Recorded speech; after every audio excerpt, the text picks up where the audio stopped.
We're delighted to hear from the city of Philadelphia, representing the Municipal Automated Vehicle Sharing Program, Robert Fox and Clayton Lane. Thank you, gentlemen.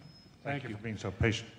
In May 2003, our mayor, John Street, asked our Department of Fleet Services to reduce the fleet size. At the time, there was 6,000 vehicles in the fleet and 2,000 pieces of horticultural and construction equipment. It needed to be reduced. 1 out of every 4 of those vehicles were a sedan, an SUV, and a van. Traditionally, the underutilized vehicles in our fleet. We had done reductions before, 5 that I knew of. What we hadn't been able to do was make those reductions permanent. So our goal was not just to reduce the fleet size, but to change a culture. A culture that had allowed employees to pass vehicles down generation after generation as if they were football tickets. These vehicles were needed sometimes. The departments could argue that they needed them 2 days a week, 3 days a week, 5 days a week, an hour at every time. That's not enough. But they could argue that if we took them away, they wouldn't be able to do their job. So we felt we had to come up with an alternative to make the change permanent. And we turned to car sharing. And we found Philly Car Share, a local entrepreneur, a nonprofit organization that has worked seamlessly with us. We have reduced the fleet by 330 vehicles, an average savings of $1.7 million annually. I'm happy to announce that not one vehicle has returned to the active fleet since then. In fact, we've sold them all. And we've done so in large part to the contributions of Philly Car Share, and I'll let Clayton explain that to you now. The city of Philadelphia is the first government in the world to undertake a major fleet reduction effort in which it shared vehicles with local residents. The whole project is based on some simple math. There are 168 hours in the week. Only 40 are during normal business hours. On weekends and during evening hours, urban residents occasionally need to use vehicles to go to the grocery store, haul some furniture, go to the suburbs. These are times when municipal vehicles normally would sit idle. Without this project, both groups would own underutilized vehicles. The city had a tremendous opportunity here to take advantage of this synergy. Now what happens is that each participating employee and resident receives a personal electronic key to all of Philly Car Share's hybrids and wagons parked every 2 to 3 blocks throughout the city. They reserve the time that they need on these vehicles moments in advance, hop in and go. This provides superior accountability. Obviously, there's very efficient cost allocation of these expensive vehicular resources. The city is no longer paying the full cost of the vehicles that it's using. But in addition, there's accountability that the city never had before.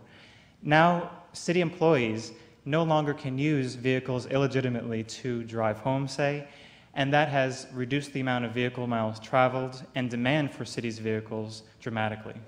In addition, each department now incurs its own marginal costs of driving. Before, the department would just had to say to fleet management, give us as many vehicles as possible because it was free to them. Now, each department incurs a cost in its budget for every hour that it drives and every mile that it drives. So they make decisions about travel much more judiciously. Employees decide to carpool when they can, take transit, taxis, and they drive when it makes sense.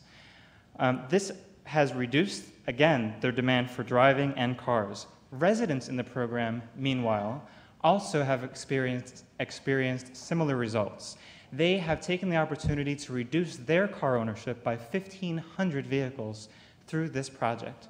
And they report driving less by about 9 million miles per year, according to detailed surveys and research that has been published and peer-reviewed. The project has far-reaching influence to cities nationwide. Progressive Berkeley, California, Portland, Oregon, Minneapolis all have followed the city's lead. Wilmington, Delaware, and Cleveland are ready to do it soon. The state of Pennsylvania, with 55,000 cars, is interested in doing this. And the state is interested in our working with suburban Philadelphia townships to see if they can share cars across municipalities, which also would be a first. The city's pioneering project is a milestone in American government. It is changing not only the business of government, but also the culture, and it's helping to change the culture of living in the city also. Within a decade, I believe that this will be the standard way that urban governments have access to cars nationally. It just makes sense. Thank you. Thank you. Thank you very much. Ellen.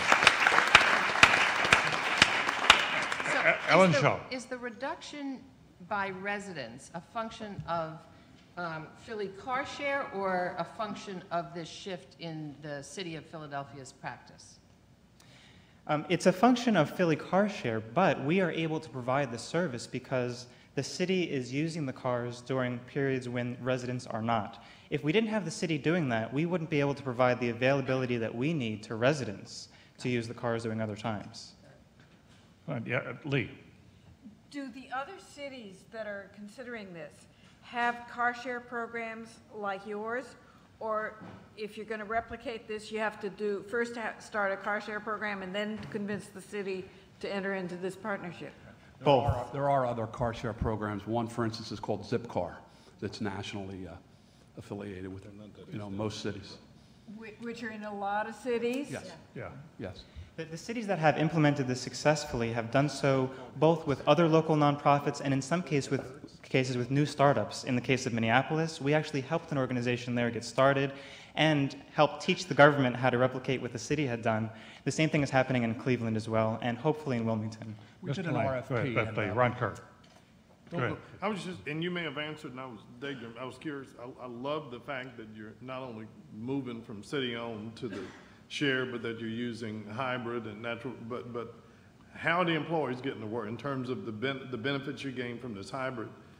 Are you seeing an offset in that because now all these employees are driving their cars? And have you tracked whether they're driving to work and then using the share, or are they taking transit? The vehicles that we reduced were vehicles that employees were taking home at night. That was part of the entitlement that they felt that they deserved.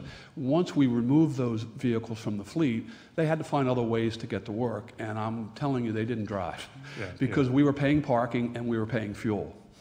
Mr. Fox, I'm just I have a question for each of you. You had how many cars in the fleet before? Well, we have 6,000 vehicles in the fleet, and 1 out of every 4 is a sedan, an SUV, or a van. And you've reduced that 6,000 by 344? Yeah, 330. 330, okay. Fine. Mr. Lane, I'm just very curious. You're so young. How old are you? I am 30. When I started the project with 4 others, I was 26. 14. Now tell us why now. Why did you start a nonprofit? Why didn't you start a for-profit? I'm curious. Because we were committed to the city and we wanted to provide a benefit to our own city. It was actually an important part of why the city decided to work with us. It was very important to have this trust. Nobody had ever done this before, and our mission is to reduce vehicle miles traveled and car ownership, which aligns very closely with the city's objectives to get cars off the roads. If we were a for-profit, we would have a natural incentive to get our members to drive more, which we didn't have.